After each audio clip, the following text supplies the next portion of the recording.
अस्सलाम वालेकुम and welcome back once again. एक दफ़ा फिर आपको खुशामदीद कहेंगे हमारी स्पेशल ट्रांसमिशन में PSL edition 8 HPL PSL edition 8 special transmission के 21 न्यूज़ पे जारी है। और हमारे प्रोग्राम्स में हम कोशिश ये कर रहे हैं कि बात करें प्लेयर्स की परफॉर्मेंसेस के हवाले से, और सोफ़ा जो मैचेस हुए हैं उसके ऊपर बात हुई है इंडिविजुअल परफॉर्मेंसेस के हवाले से। और साथ साथ एक और आजकल मौजू जिसके ऊपर बहुत ज़्यादा गुफ्तगू हो रही है सोशल मीडिया पे, जिस वक्त ट्रेंड्स चल रहे हैं पीएसएल के हवाले से, उसके ऊपर भी कोशिश है कि प्रोग्राम में बात करें। पिछले प्रोग्राम्स में बहुत सारे क्वेश्चंस आपके मौसूल हुए थे, बहुत फीडबैक अच्छी मिल रही है, बहुत सारे मामलात की निशानदही करवाई जा रही है देखने वालों की जानिब से। तो हमारी कोशिश ये है कि उसको भी प्रोग्राम का हिस्सा ज़रूर बनाया जाए। हमारा एक्सपर्ट पैनल जो यहाँ पे मौजूद हैं, उनसे आज भी जो कल मैच हुआ है बड़ा इंपॉर्टेंट, मुल्तान सुल्तान वर्सेस पेशावर ज़ल्मी, जिसके ऊपर हमने प्री मैच डिस्कशन थोड़ी सी की थी, आज कोशिश करेंगे उसके ऊपर भी गुफ्तगू करें, क्योंकि उसके हवाले से भी कुछ सवालात हैं। और उसके साथ साथ जो आज मैच होने के जा रहा है कराची का match, which is also very important, उसके ऊपर हम बात करेंगे, क्योंकि कराची की जो परफॉर्मेंस है और ख़ास तौर पर उसके हवाले से जो शायकीन क्रिकेट हैं कराची को जो सपोर्ट करते हैं, बहुत ज़्यादा फ़िक्रमंद है कि जो पिछले साल हुआ है जिस तरह की परफॉर्मेंस रही है वो सिलसिला ताहाल जारी है। तो इसके ऊपर भी आज गुफ्तगू की जाएगी। सबसे पहले मौजूद मेहमान जो स्टूडियोज़ में तशरीफ़ रखते हैं उन्हें मैं वेलकम करूंगा, और उसके बाद फिर हमारी गुफ्तगू जारी रहेगी। आमिर सरफराज साहब पहले हमारे मेहमान हैं, क्रिकेट एनालिस्ट हैं, उनको मैं वेलकम करूंगा। Thank you so very much for being with us, बहुत शुक्रिया आपका प्रोग्राम में वक्त देने के लिए। Then we have Ali Raza साहब, farmer first class cricketer and also cricket expert, उनको भी वेलकम करूंगा। Thank you so very much for being with us. Aamir साहब, सबसे पहले जो कल का मैच हुआ थोड़ा सा उसके ऊपर बात कर लें। मुल्तान सुल्तान बड़ा एक समझ लें कि एक बड़ी प्रॉमिसिंग टीम है, और बड़ी ज़बरदस्त परफॉर्मेंस उन्होंने इससे पहले भी दी। लास्ट सीज़न के अंदर बड़ी अच्छी परफॉर्मेंस थी, दो कि वो फिनिश सही तरह से नहीं कर पाए, बट बहुत अच्छे प्लेयर्स हैं, बड़े जल होकर खेल रहे हैं। और रिजवान की कैप्टनसी को तारीफ़ करना होगी, बड़ी अच्छी कैप्टनसी नज़र भी आई है, फाइटिंग स्पिरिट भी टीम के अंदर है। How did you see this match जो कल हुआ है? पहले चाहूँगा ज़रा इस पर गुफ्तगू हो जाए। अस्सलाम वालेकुम। सबसे पहले तो मैं आपका शुक्रिया अदा करूंगा कि आज आपने अपने चैनल पे हमें मदऊ किया और ख़यालात का इज़हार करने का मौका दिया। और जहाँ तक आपने मैच के हवाले से बात की है तो उस सिलसिले में मैं कहूँगा कि कल का मैच देख के कुछ थोड़ी सी मायूसी हुई। वी वर एक्सपेक्टिंग कि ये एक मैच जो है वो एक अच्छा इनकाउंटर होगा बिटवीन क्लोज मैच हो सकता है, यस, बट वो हम सब की शायद उम्मीदों के बरखिलाफ मैच गया, और एक आसानी के साथ मेरा ख्याल है कुछ 56 रन की 56 रन दिया था, बिल्कुल ठीक है, एग्जैक्टली 56 रन, यस। और इसमें जैसा कि आपने तस्करा किया पिछले साल के हवाले से कि मुल्तान सुल्तान जो है, आपने देखा होगा कि थ्रू आउट जो वो सीज़न उन्होंने खेला था पिछला, उसके अंदर उन्होंने बहुत अच्छा परफॉर्म किया था। और शायद फाइनल में आके जो उनकी एक रिदम था, हालांकि वो बस आप कह सकते हैं कि लाहौर ने बड़ा अच्छा मुकाबला किया और उनको शिकस्त दी।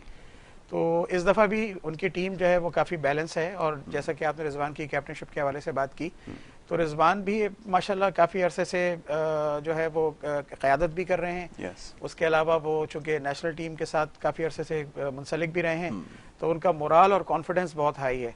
और उसमें उनकी अपनी मेहनत और जो परफॉर्मेंस जो उन्होंने रन्स की सूरत में भी एज ए बैट्समैन भी जो परफॉर्म किया है, वो सारी चीज़ें उनको उनका कॉन्फिडेंस और उनकी एक जो है वो ऐसी पर्सनैलिटी बना दी है कि आप कह सकते हैं कि वो एक अच्छे अंदाज में आगे बढ़ रहे हैं। राइट, ये आपने बिल्कुल ठीक कहा कि उनकी अपनी परफॉर्मेंस बहुत ज़्यादा मैटर करती है। थोड़ी सी मैच की परफॉर्मेंस के हवाले से बात करते हैं। जो स्कोर था वो बहुत ही बेहतर स्कोर था, और सोफार सबसे अच्छा स्कोर हमें नज़र आया मुल्तान का। 210 उन्होंने किए सिर्फ 3 विकेटों के नुकसान पे 20 ओवर्स खेलकर, जिसको पेशावर ज़ल्मी जब चेस करने के लिए गई तो 154 रन पे 18.5 ओवर्स में उनकी जो पूरी बैटिंग थी वो आउट हो गई।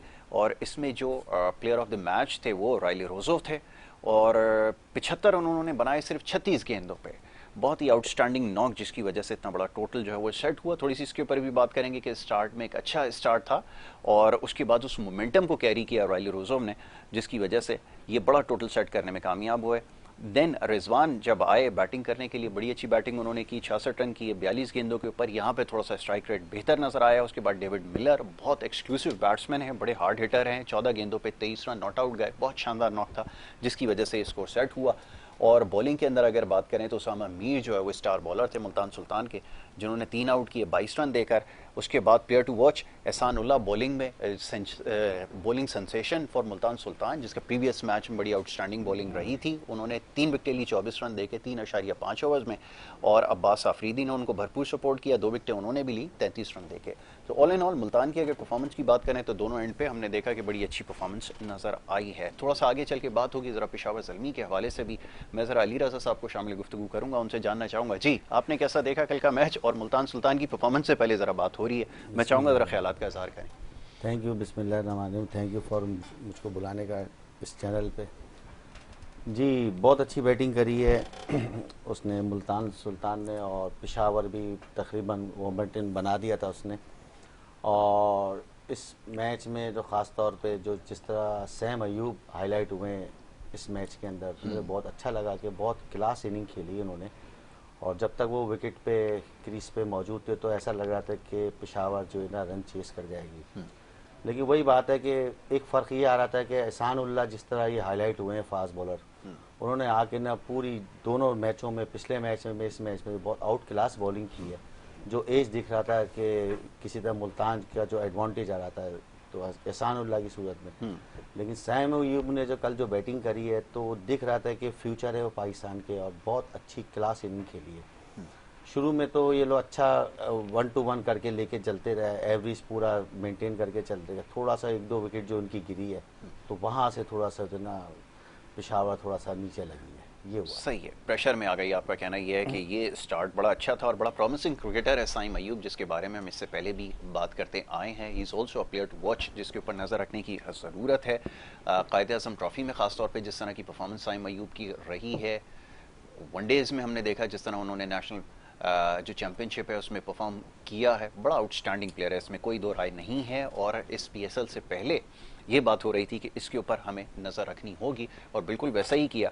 उसने बहुत शानदार इनिंग खेली है, उसके बारे में बात करेंगे। लेकिन अभी थोड़ी सी मुल्तान सुल्तान के हवाले से और बात कर ली जाए। इसके पास जो बैटिंग में डेप्थ है ये उनके लिए बड़ी करामत साबित हुई है, जो कि पिछले मैच में भी हमें नजर आई। आमिर साहब, what do you have to say, क्या कहेंगे कि जो परफॉर्मेंस दी और ख़ास तौर पे जो नीचे 2 बैट्समैन हैं, एक तो डेविड मिलर है, देन राइले रोजो है, बड़ा खुलकर खेलता है, बड़ा कमाल बैट्समैन है, क्या कहेंगे? देखिए मुल्तान सुल्तान का सबसे बड़ा एज, एक तो उनके पास टॉप ऑर्डर के अंदर शान मसूद जैसा एक एक्साइटिंग और एक्सपीरियंस्ड, अब हम कह सकते हैं उसको, कि बैट्समैन मौजूद है।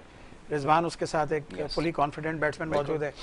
फिर जो आपने 2 लोगों के नाम लिए हैं, डेविड मिलर का और राइले रोजो का, और जी, ये जो पेयर है जी, ये इनके पास वो सलाहियतें हैं कि ये दुनिया की किसी भी टीम को, फ्रेंचाइज तो बहुत एक छोटी सी चीज़ है, अगर इंटरनेशनल इवेंट भी खेलने एक साथ आ जाएं तो दूसरा जो कप्तान है वो वैसे ही प्रेशर में चला जाता है कि उसको ये समझ ही नहीं आती कि मैं फील्ड कैसे सेट करूं और रन्स कैसे रोकूं। तो अगर किसी पेयर की बात करें कि जो बैटिंग पेयर हम देखते हैं तो उसमें मुझे मुल्तान सुल्तान के ये दोनों पेयर सबसे खतरनाक मिडल ऑर्डर में नजर आते हैं, जो मेरी जाती राय है। बिल्कुल ठीक है। दूसरी तरफ आपने साइम अयूब का जिक्र किया, अभी इत्तेफाक से 2-3 दिन पहले मैं एक चैनल पे बैठा हुआ था जी, और मैंने कहा कि मुझे ऐसा लगता है कि बहुत जल्द साइम अयूब जो है न सिर्फ पाकिस्तान में अपना एक नाम बनाने की पोजीशन में आ जाएंगे, बल्कि हो सकता है कि आपको इंशाल्लाह ताला वो दुनिया के अंदर एक बड़ा नाम बने। अगर आप उनके शॉट सिलेक्शन और दूसरी चीज़ों को देखें, और ख़ास तौर पे जो उसने तीसरा छक्का मारा है, मैंने अपनी लाइफ में जितनी भी मेरी जिंदगी है जो चंद मैंने खूबसूरत शॉट देखे हैं, it was one of them. और कुछ बहुत ज्यादा नहीं, लेकिन कुछ मुझे गॉर्डन ग्रेनिश की याद आ गई कि जिस तरह से वो अपना घुटना ऊपर करके वो पुल मारा करते थे, और extra ordinary, full of confident आप कह सकते हैं कि जी वो शॉट था। और आई रियली विश हिम, और ये मेरी दुआ है कि वो ना सिर्फ अपनी फ्रेंचाइज के लिए बल्कि अल्लाह ताला उनको मौका दे, वो परफॉर्म करें। एक सीजन की परफॉर्मेंस की बात नहीं कर रहा हूँ, थोड़ा सा उनको मौका मिलता रहे, फर्स्ट क्लास में परफॉर्म करते रहें, और जब पाकिस्तान के लिए आए तो एक अच्छा नाम साबित हो। अच्छा, ये आमिर साहब, हम अपने टैलेंट को सही तरह से कैपिटलाइज नहीं कर पा रहा, ये एक बड़ा प्रॉब्लम रहा है। स्पीकिंग ऑफ शान मसूद, बहुत अच्छा बैट्समैन है, इसमें कोई दो राय नहीं है, बट स्ट्राइक रेट ये एक एरिया है जिसके ऊपर इससे पहले भी बात होती रही है। वो मोमेंटम बनाने की कोशिश कर रहा है, बट काफ़ी ज़्यादा प्रेशर में नज़र आ रहा है, इसकी क्या वजह है? देखें, उनके साथ शायद इस तरह से शायद वो प्रेशर में जो आए हैं वो आए हैं जब से उनको वाइस कैप्टन बनाया है, और अनफॉर्चुनेटली जिस वक्त उनको वाइस कैप्टन अनाउंस किया गया मैं ये समझता हूं कि जो उनके साथी क्रिकेटर और एक्स प्रेसिडेंट हमारे बोर्ड के चेयरमैन वगैरह जो गुजरे हैं, उनको इस तरह के स्टेटमेंट नहीं देने चाहिए थे कि जो उनके खिलाफ जाते हैं, जिससे बैट्समैन का कॉन्फिडेंस शेक होता है। मुझे इसी से मुंसलिक एक बात माजी की याद आई है कि एक दफ़ा गालिबन अदनान अकमल की जगह सरफराज अहमद को मौका दिया गया था, तो मिसबा जो उस टीम के कप्तान थे, उन्होंने ये कहा था कि अदनान अकमल के साथ ज्यादती हुई है। अब बात यह है कि आप अगर सरफराज से अच्छा उसको समझते थे उस वक्त, तो आप अदनान को जितना मर्जी बैक कर लेते, सरफराज को टीम में नहीं आने देते। जब आपके पास आ गए हैं तो अब वो आपके अवेलेबल रिसोर्स का हिस्सा बन चुके हैं। अब जो भी है, अच्छा है बुरा है, आपको उसको बैक करना चाहिए। और बात सरफराज की नहीं है, किसी भी प्लेयर की। हमारी बात शुरू हुई थी शान के साथ, अगर वो वाइस कैप्टन बना दिया गया था या उसको नॉमिनेट कर दिया गया था, तो अब जो बोर्ड और दीगर लोग हैं उनको अपनी पॉलिटिकल पॉइंट स्कोरिंग के बजाय उनको सपोर्ट करना चाहिए था। That's what I actually understand. बिल्कुल फुली एग्री, मैं बिल्कुल इस चीज़ से इत्तेफाक करता हूँ और ये बात सब कहते आए हैं। बहरहाल ये इस वक्त वो नहीं है, लेकिन ये कॉन्फिडेंस की जो बात अभी आमिर साहब ने की है, ये बात बिल्कुल दुरुस्त है कि प्लेयर्स को कॉन्फिडेंस देने की ज़रूरत होती है। और जिस तरह हमारे यहाँ लाइकिंग और डिसलाइकिंग का अनफॉर्चुनेटली जो सिलसिला चला आ रहा है, नेपोटिज्म भी है, एग्जैक्टली बिल्कुल इसको सही आपने कहा। तो ये एक बड़ी वजह है जिसकी वजह से जो प्लेयर्स जो हैं वो थोड़ा सा फील्ड के अंदर शेकी नज़र आ रहे हैं। और ऑन दी अदर हैंड, मैं जैसा भी बात कर रहा था राइली रूजो की और डेविड मिलर की, जो मॉडर्न क्रिकेट को सबसे ज़्यादा अडेप्टेशन जिसमें पाई जाती है ना प्लेयर्स के अंदर, ये बोथ जो दोनों प्लेयर्स हैं, ये सबसे ज़्यादा इनमें नज़र आई है, जिन्होंने मॉडर्न क्रिकेट को सबसे ज़्यादा अंडरस्टैंड भी किया है और अपने आप को मोल्ड भी किया है। जी, मैं आपकी बात से 100% इत्तेफाक करूंगा। अगर आप शान मसूद को जरा सा पीछे जाके देख लें पिछले सीजन के अंदर, जिसकी परफॉर्मेंस पे वो यहाँ पाकिस्तान की टीम का हिस्सा बनाया और उसने काउंटी क्रिकेट में जो परफॉर्मेंस दी, जब वो शुरू में आया था ना, तो उसके ऊपर एक टैग था कि ये क्रिकेट अपने वालिद साहब की वजह से खेल रहा है, अपने चचा ताया की वजह से खेल रहा है, जो मतलब एक लोगों का एक परसेप्शन था। लेकिन उसने मेहनत से, परफॉर्मेंस से अपने आप को ट्रांसफॉर्म किया, अडॉप्ट किया मॉडर्न क्रिकेट के हवाले से, और अडॉप्ट करने के बाद वो आगे की तरफ बढ़ा। और आपने उसको देखा होगा कि जो एक प्लेयर जिसके बारे में ये था कि ये रन बॉल प्लेयर है, उसने काउंटी में और यहाँ पे अपना स्ट्राइक रेट बहुत इंप्रूव किया, और जो हमारे सिलेक्टर्स हैं वो मजबूर हुए कि उसको पाकिस्तान की टीम का हिस्सा बनाएं और लेके चलें। बस थोड़ा सा सिर्फ ये एक सिलसिला है कि अगर कोई बोर्ड डिसीजन लेने जा रहा था, तो वही वेरी अनफॉर्चुनेट कि जी जो हमारा गुजरा हुआ जो पास्ट वाला जो बोर्ड है, अगर वो कोई इस तरह के नेगेटिव रिमार्क्स नहीं देता टीम के बारे में, प्लेयर्स के बारे में, तो शायद बहुत अच्छा होता। It was more like a dictatorship. कहते कहते आप रुक गए, लेकिन मैं कह सकता तो ये एक बड़ी वजह है जिसकी वजह से हुआ है। हमने उसको बड़ा क्रिटिसाइज किया है, और क्रिटिसाइज करने का मकसद ये होता है कि चीज़ों को बेहतर बनाया जाए। फॉर गॉड सेक, वो हर चीज़ को पर्सनली लिया करते थे। ये बड़ी हमारी अनफॉर्चुनेट रही है जिसकी वजह से ये सब कुछ हुआ है। जी अली रज़ा साहब, अब ज़रा बात कर लें आपके जो फेवरेट प्लेयर है, पूरी कौम जिनको देखना चाहती है परफॉर्म करते हुए, वो हैं जी बाबर आजम। और बाबर आजम 9 रन बना सके, 8 गेंद उन्होंने खेली और 1 चौका लगाया। फरमाइए। देखिए, बाबर आजम तो वर्ल्ड नंबर 1 बैट्समैन में उनका शुमार होता है, इसमें कोई शक नहीं। तीनों फॉर्मेट में बहुत अच्छे प्लेयर हैं और आउट क्लास बैट्समैन है, बैलेंस प्लेयर है। ऐसे प्लेयर बहुत कम होते हैं जो पाकिस्तान में इस वक्त मौजूद हैं। बाबर आजम बैलेंस प्लेयर है। बाबर आजम ज़रा टाइम लेते हैं बैटिंग करने में। जिस तरह एहसान उल्लाह रिदम में आया हुआ है, वो जो बॉल उनको हुई है तो आउट क्लास बॉल हुई है। उनका बैट जो है टो पे लग गया, जो रिव्यू लिया और बहुत अच्छा रिव्यू लिया इसने, रिजवान ने कॉन्फिडेंस लिया जिससे वो आउट हो गए। लेकिन बाबर के बारे में मैं ये कह सकता हूँ कि वो थोड़ा टाइम लेते हैं, टाइम लेके और मैच विनिंग इनिंग खेलते हैं। जिस तरह एहसान उल्लाह बॉल कर रहे हैं तो उस वजह से तो थोड़ा सा उनको स्ट्रगल करना पड़ा और वही बॉल लगा। उसके बाद वो बिल्कुल अटैक पे जा रहे हैं, उन्होंने कोई बॉल भी बैकफुट पे बॉल नहीं करी, तो तेज पेस में कोई उन्होंने स्लो नहीं करी बॉल, अपने पेस से ही जो है ना, रफ्तार से आउट कर रहे हैं। पेशावर की यही प्रॉब्लम हुई थी कि जो बैट्समैन जब सेट होता था तो कोई एक आध बैट्समैन आउट हो जाता था। जिस तरह इसने सैम अयूब ने और हारिस ने इनिंग खेली थी, जिस तरह वो रन आउट हुए तो वहां से वो ना थोड़ा सा बैकफुट पे चले गए। ठीक है। और मुल्तान ने अटैकिंग बॉलर लगा दी उसी वक्त, और उसी वक्त और जेल होके ना उन पे अटैक किया, जिस वजह से जो है ना उन्हें एडवांटेज हुआ और वो मैच जीत गए। बिल्कुल ठीक है। And it's about attacking cricket और Attack. Captaincy, that is very important. Important. जी आमिर साहब, अटैकिंग कैप्टनसी बहुत ज़्यादा मैटर करती है, ये चीज़ एक बड़ी लैग बिहाइंड करती है। वहाँ पर आपने बाबर आजम को कप्तानी दे तो दी है, लेकिन अगर प्लेयर की खुद अप्रोच अगर डिफेंसिव होगी तो बड़ा मुश्किल होता है कि वो बोल्ड डिसीजन ले सके। बिल्कुल वो यहाँ पर नजर आया। जी नहीं, बिल्कुल आपकी बात दुरुस्त है। मैं थोड़ी सी जसारत करूंगा जी, अली जी। रजा भाई से, ये बहुत अच्छे फर्स्ट क्लास क्रिकेटर रहे हैं, इनकी क्रिकेट पे बड़ी गहरी नज़र होती है। मैं इसमें, मुझे कोई आर नहीं है कहते हुए कि Babar Azam world class batsman है, और उसकी जब वो बैटिंग कर रहा होता है और जब वो अपने स्ट्रोक्स जी, खेल रहा जी। होता है, खुसूसन ऑफ ड्राइव वगैरह या जो भी शॉट्स हैं उसके, वो एक्स्ट्रा ऑर्डिनरी हैं। जी। लेकिन एडॉप्टेशन की अभी आपने कुछ जी, देर पहले जी। बात की थी कि जी मिलर ने और उन्होंने अपने आप को अडॉप्ट किया, और वो जो फॉर्मेट होता है उसके बिल्कुल हिसाब ऐसा से ही। लेके चलते हैं।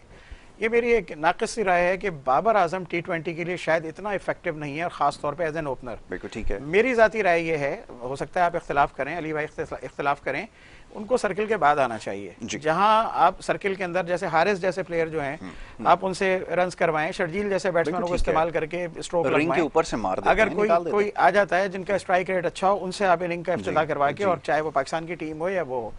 अच्छा, हरगिज मैं ये नहीं कह रहा हूं कि उनको ड्रॉप कर दें या टीम से बाहर कर दें, बिल्कुल लेकिन ठीक है। उनकी यूटिलिटी जो मुझे नजर आती है एज ए शीट एंकर, जैसे एक जमाने में जावेद मियादाद साहब पाकिस्तान की टीम में नंबर 4 पे रोल प्ले करते थे। बिल्कुल। चलें, T20 का फॉर्मेट है, 4 तक जरा देर हो जाती है अगर बैट्समैन शुरू के ऊपर खेल जाएं।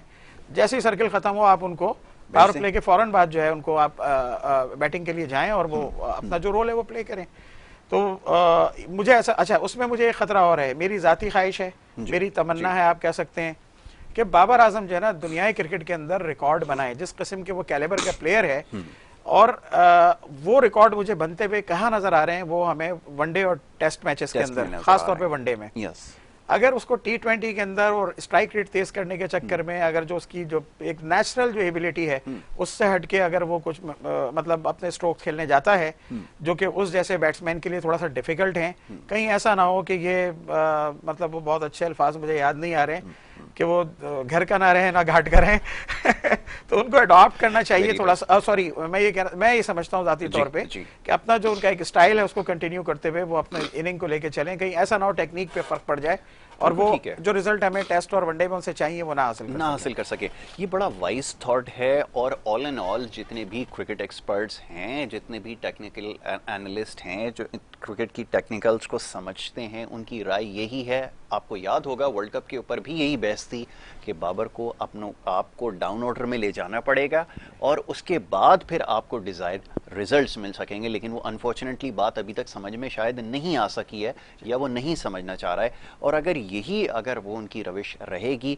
तो फिर आप बहुत बड़े प्लेयर को खुद जाया कर देंगे, और इसमें और किसी का हाथ नहीं होगा, ये बाबर आजम खुद। और at the end of the day ये पाकिस्तान का भी नुकसान है, क्योंकि आप एक ऐसा हीरा, ऐसा नगीना जो ज्यादा परफॉर्म कर सकता है, ज्यादा सर्व कर सकता है पाकिस्तान को, वो जो है ना वो रिजल्ट नहीं आएंगे। बिल्कुल ठीक है, तो ये आपने बिल्कुल ठीक कहा कि वो खुद इसके लिए जिम्मेदार है और उनको सोचना होगा, और खासतौर पे टीम मैनेजमेंट को भी ये फैसला करना होगा। जी अली रजा साहब फरमाइए। आमिर भाई ने बात तो सही कही है कि बाबर को खुद सोचना चाहिए, उसको कोई बैकफुट पे नीचे नंबर पे कोई बोलेगा तो खैर नहीं। हाँ। जिस लेवल का प्लेयर है, बिल्कुल ठीक है, प्लेयर है, अगर वो उस बात पे सोचे कि यार स्ट्राइक T20 में एवरेज नहीं स्ट्राइक देखी जाती है, उसकी स्ट्राइक वैसी नहीं है। ओपनर के जितने बैट्समैन ऊपर के देख लें, उनकी स्ट्राइक रेट देखा करें, उस हिसाब से बाबर वेट करता है बॉल का। और जो जितने ओपनर आते हैं, जैसे हारिस और दूसरे प्लेयर आए जो बनाते हैं वो बॉल को, ये गुडलैंड की बॉल का वेट करता है और फिर वो टाइम करता है, गैप बना तो 4 नहीं तो ऊपर से नहीं मारता, नहीं मार सकता। बिल्कुल ठीक है। बाकी शर्जील हो गया, जितने ओपनर आए, जैसे सैम अयूब है, इसको ओपनर भेजना चाहिए, जैसे वन डाउन कर दिया इसको। हाँ, तो ऐसे प्लेयरों को ऊपर भेजना चाहिए। बाबर जो है वेट करता है, यही चीज अगर जैसे 2 विकेट 1 विकेट गिर जाए तो बाबर उसी हिसाब से चले। तो ओपनर का काम लाइक ना जो पावर प्ले होता है ना, उसमें 2 सर्कल से प्लेयर बाहर होते हैं। अगर आप ग्राउंड शॉट्स खेलेंगे, उसमें गैप नहीं बनेगा, बॉल जाया हो जाएगी, रन नहीं बनेगा। आपने अगर उस बॉल को जो ड्राइव मार सकते हो तो उसको ऊपर से ही मार सकते हो।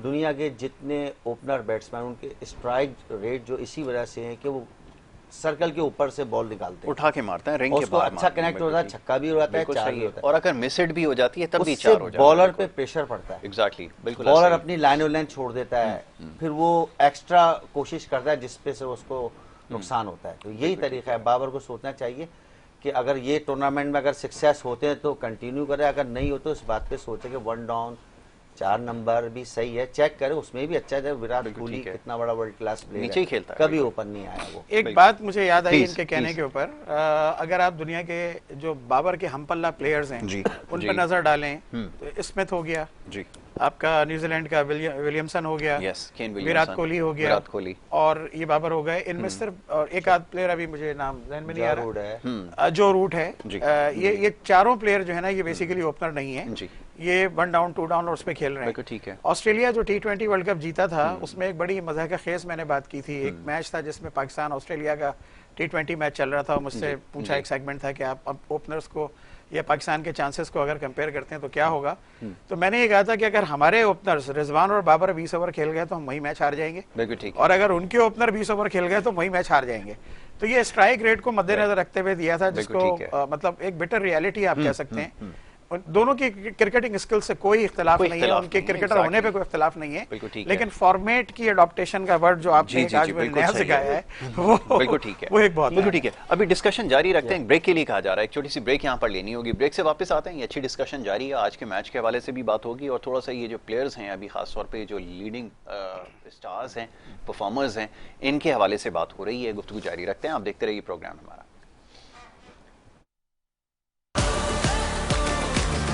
से आग लगे, यूं ही मैदान सजे, खेल में होने लगे, शोर शराबा होने लगे, मैचों से आग लगे, यूं ही मैदान सजे, मैचों से आग लगे, यूं ही मैदान सजे, खेल में होने लगे, शराबा होने लगे, मैचों से आग लगे, यूं ही मैदान सजे।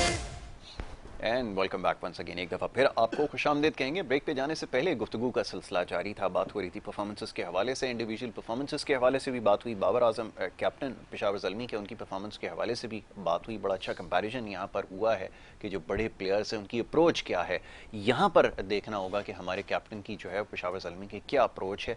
इससे पहले भी जो सीज़न उन्होंने खेला है कराची की तरफ से बहुत ज़्यादा क्रिटिसाइज़ किया गया उनको, वजह यही थी कि इनका ना तो स्ट्राइक रेट इंप्रूव हो सका और वेरी सेम टाइम उनकी कैप्टनसी के ऊपर बहुत सारे सवालात थे, क्योंकि T20 के अंदर जो बहुत ज़्यादा एग्रेशन शो करेगा वही मोस्ट ऑफ द टाइम जो है वो विनिंग एंड पे ख़त्म करता है मैच को। जी अली रज़ा साहब फरमाइए।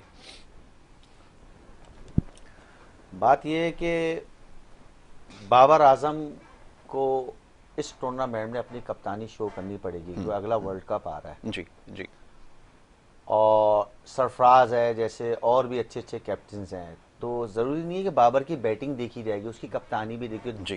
3 टूर्नामेंट में 2 वर्ल्ड कप, एक दुबई में हुआ था और एक ऑस्ट्रेलिया में हुआ था एशिया कप में, 3 में से तकरीबन करीब जाके पाकिस्तान वर्ल्ड कप या एशिया कप जीता नहीं। बिल्कुल ठीक है।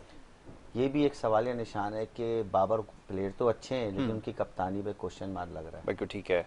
क्या वजह है? वो ज़्यादा कॉन्सनट्रेशन अपनी बैटिंग पे कर रहे हैं। अगर कप्तानी पे हो तो कोई ऐसा सिस्टम लेकर आए कि कुछ दिखाएं कि भाई हाँ मैं बेस्ट कप्तान हूँ। यहीं पे कोई दूसरा कप्तान होता तो मुझे ही लगता है किसी भी कंट्रीज का होता है कि 3 फॉर्मेट में आप तकरीबन क्लोज आके 2 वर्ल्ड कप हो गया, एक में आप अनबीटन थे, सेमीफाइनल हारे आप दुबई में, उसके बाद ऑस्ट्रेलिया में फाइनल हारे, एशिया कप के फाइनल में हारे। तो टीम तो अच्छा खेली है, कप्तानी का मसला है। बिल्कुल कैप्टनसी का प्रॉब्लम है। तो और वॉलंटियर इनको थोड़ा सा अपने बारे में सोचना चाहिए। होता है प्लेयर, देखिए प्लेयर तो बहुत बड़े हैं वो, इसमें कोई शक नहीं है। पाकिस्तान के बेस्ट प्लेयरों में उनका नाम आता है, अभी भी वर्ल्ड के बेस्ट प्लेयरों में, लेकिन उनको सोचना चाहिए कि मेरी बैटिंग में फर्क आ रहा है, मेरे शॉटों में फर्क आ रहा है। अगर मैं थोड़ा सा वाइस कैप्टन हो जाऊं या कप्तान बन जाऊं तो, या फिर बहुत अच्छी कप्तानी करूं, दिलेराना कप्तानी करूं, ब्रेव कप्तानी करूं, ताकि मुझे पता चले कि यार मैं कुछ शॉट्स थोड़े से स्ट्रोक ऊपर से भी खेलूं, क्योंकि इनकी जितनी इनिंग है उनके 1 से 2 छक्के होते हैं, ज्यादा नहीं होते। बिल्कुल ठीक है। और पावर प्ले में चांस ही देते। पावर प्ले में तो नीचे कम खेलना चाहिए, ऊपर से ज्यादा खेलना चाहिए। बिल्कुल ठीक है।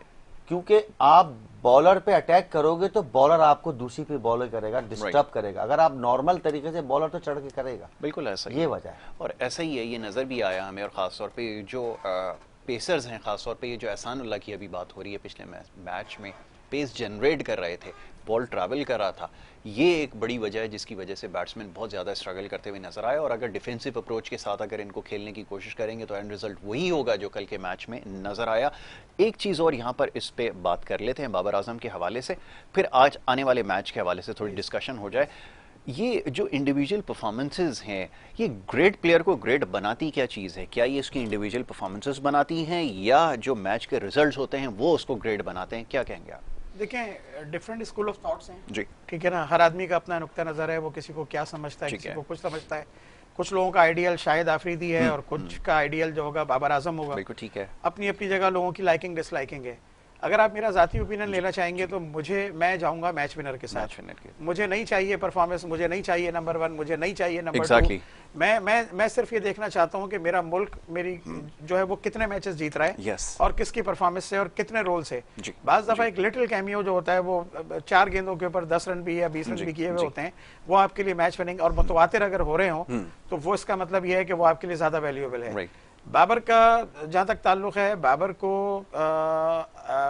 गो के अली राज भाई की कुछ और अंडरस्टैंडिंग है। देखिए, ये भी एक अचीवमेंट है कि पाकिस्तान अगर एशिया कप के फाइनल में पहुंचा या वर्ल्ड कप में पहुंचा, लेकिन यहां हमें अपनी उन जो एक कामयाबियां हैं उनके पीछे ये भी देखना चाहिए, आया हम क्या टीम कॉम्बिनेशन से पहुंचे, कप्तान के डिसीजन से पहुंचे, या किसी प्लेयर की इनफरादी काबिशों से पहुंचे। बिल्कुल। तो कई मैचेस में आपको नजर आएगा कि आसिफ अली का बल्ला चल गया तो उसने आपको पहुंचा दिया, नसीम शाह कहीं नसीम शाह का बल्ला चल गया। Exactly, I was coming on that point. तो कहीं नसीम शाह चल गया तो आपको नसीब लेके चला गया। तो अगर कोई जो बाबर के हक में ये बात करना चाहते हैं कि उसके आप परफॉर्मेंसेस को देखें, पाकिस्तान कहाँ पहुंच गया था, तो मेरा ख्याल ये है कि नसीम शाह अगर आपको मैच जितवा के दे रहा है 2 बॉलों पे 2 छक्के मार के, तो इससे ज्यादा हमारे लिए परेशान कुन बात कोई और नहीं होनी चाहिए, क्योंकि जिनका रोल था वो क्या कर रहे थे। बिल्कुल ठीक है, जो सबसे इंपॉर्टेंट चीज है। बिल्कुल, ये आपने बिल्कुल सही कहा कि इंडिविजुअल परफॉर्मेंसेस से ज्यादा, और हमारा भी ख्याल यही है, राय यही है, आप हो सकता है इससे इख्तिलाफ करते हो कि जो प्लेयर्स जितने भी हैं, जितने भी ग्रेट प्लेयर्स हैं, इनकी बड़ी इनिंग्स हैं, उनको तब याद रखा जाता है जब वो मैच अच्छे नोट पे फिनिश करते हैं या मैच जीतते हैं अपने मुल्क के लिए, फिर उनको देर तक याद रखा जाता है। वगरना ऐसा होता है कि बहुत सारी परफॉर्मेंसेस इंडिविजुअल ऐसी हैं। मुझे याद है एजाज पटेल एक न्यूजीलैंड के बॉलर थे। आपको याद होगा एक विकेट में, एक इनिंग में 10 विकेटें उन्होंने ली थी और उसके बाद इवेंचुअली मैच भी हार गए थे।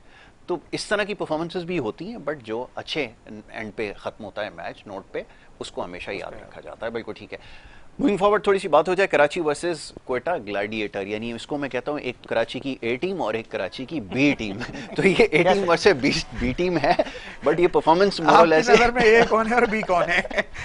That's a very important question. मैं अभी तक जो आमिर भाई डिसाइड नहीं कर पा रहा कि इसमें से किसको हाई रेट करूं। ज्यादा रिगार्ड करने की जरूरत है। एक तरफ सरफराज है, दूसरी तरफ बड़े बड़े प्लेयर्स हैं। सरफराज नहीं है, उस तरफ नदीम उमर भी कराची से, आजम खान भी वहां से हैं। तो चले अभी इसको डिसाइड कर लेते हैं। यस अली रजा भाई फरमाइए। देखिए, दोनों टीमें जो है ना हारी हुई हैं जी, और दोनों टीमें अच्छी हैं, अल्हम्दुलिल्लाह, बिल्कुल ऐसा ही। सरफराज देखिए, जो कोई भी फॉर्मेट स्टार्ट होने से पहले ना उनके ऊपर के बैट्समैन, ऊपर के बॉलर को इन्फॉर्म होना जरूरी होता है। वही टीम जो है ना आगे सेमीफाइनल, फाइनल तक पहुंचती। ठीक है, एग्रीड। दोनों टीम, कराची के भी आमिर का वो रिदम नहीं दिखा मुझे, शर्जील हैदर अली वैसी बैटिंग नहीं कर पाए, यह आपका माइनस पॉइंट है। इसी तरह कोयटा का है, जैसे रॉय हो गए, इफ्तिखार अहमद हो गए, सरफराज हो गए, इनके ऊपर के बैट्समैन हैं जी, उन्होंने कुछ नहीं किया, बॉलरों ने भी कुछ नहीं किया। इस मैच में दोनों हारी हुई टीम है, जो बेस्ट खेलेगी उसको एज होगा। ठीक है।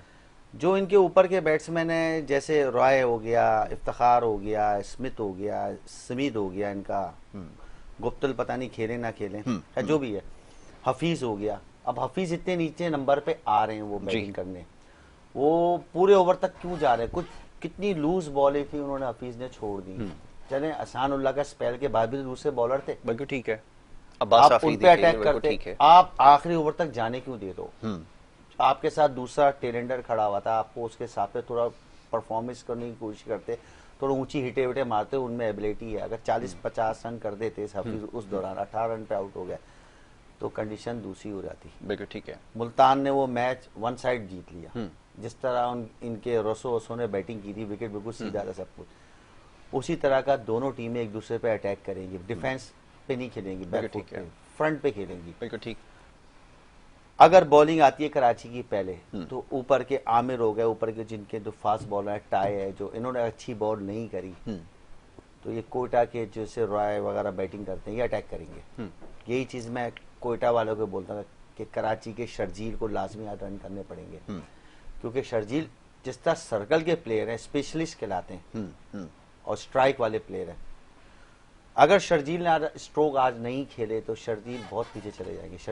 शर्जील की इनिंग हो गई, ऊपर की रॉय की इनिंग हो गई, ये ऊपर के, और इधर से दोनों नसीम शाह, हसनैन और आमिर का जो स्पेल है, इसी पे शुरू में सर्कल में मैच का रिजल्ट इसी में देखना होगा, ये सर्कल में डिसाइडर रिजल्ट, होंगे। क्योंकि जो टीम अटैक करती है ना, वो सर्कल से शुरू होते, 6 ओवर का मैच खेलती है वो पहले।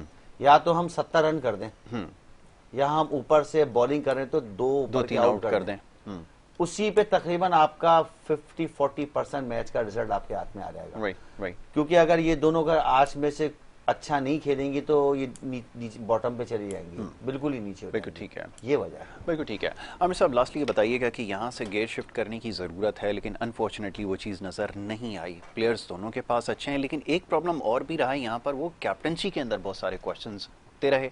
ये जो बैट्समैन को अपने यूटिलाइज करना, और फिर मैं जैसे बात कर रहा था स्टार्ट में कि सही तरह से आप टैलेंट को कैपिटलाइज नहीं कर पा रहा है। बंगल जई को टॉप ऑर्डर में प्रमोट करना, हफीज़ को नीचे भेज देना, खुद ऊपर जाना, एक अननेसेसरी शॉट आपने खेला, अपनी विकेट सरफराज ने गंवा दी। दूसरी तरफ यही होता रहा, अहमद वसीम ने फ्रंट से लीड किया, आखिर में आके एक मिस्टेक की और वो मैच हाथ से चला गया। क्या कहेंगे? देखें, इसमें कोई शक नहीं है, कोई दो आरा नहीं है कि सरफराज एक बहुत अच्छा मंजावा तजर्बेकार बिल्कुल ठीक है कैप्टन है, परफॉर्मर भी बहुत अच्छा है। लेकिन हमें माजी से ज्यादा जो मैच जिस दिन हो रहा होता है ना, मतलब हिस्ट्री बुला के उस मैच को देखना होता है। मैं 100% आपके इस तजज़िये से इत्तेफाक करूंगा कि मुझे भी कुछ बैटिंग ऑर्डर के हवाले से और दीगर हवालों से सरफराज के डिसीजन इतने अच्छे नहीं लगे, हालांकि मैं बहुत बड़ा फैन हूँ। बिल्कुल, इसमें कोई शक नहीं। मैं बरमला आपसे ये कह रहा हूँ कि बहुत उसके पास बेपनाह सलाहियतें और सब कुछ है। अब मसला ये है कि बाज़ दफ़ा आपके डिसीजन ऐसे होते हैं जो बैकफायर हो जाते हैं। एग्जैक्टली, ये बैकफायर हुआ। बंगल सही की जो बात है, हो सकता है उन्होंने उसके एक एक्साइटिंग जो उसका ये अप्रोच है बैटिंग की, उसको यूटिलाइज करना चाहो कि वो जाके अगर वो रन्स कर देगा तो मैच हमारी तरफ आ जाएगा, नहीं आएगा तो हमारी टीम पूरी पड़ी हुई है। अगर आप उनके बैटिंग ऑर्डर की तरफ नजर डालें तो आपको जेसन राय भी नजर आएंगे, इफ्तिखार इन फॉर्म नजर आएंगे, नवाज बड़े यूजफुल उनके बैट्समैन है, Sarfaraz himself is a very good batsman, फिर हफीज जैसा बैट्समैन उनके पास मौजूद है, उमर अकमल शायद अपना अच्छा वक्त गुजार चुके हैं, कंट्रोवर्सीज की वजह से वो फोकस भी नहीं कर पाते हैं। मेरा तो ख्याल और मेरा जो मेन कंसर्न है ना कोयटा की टीम के अंदर अगर किसी बैट्समैन के ऊपर, तो मार्टिन गुप्टिल है।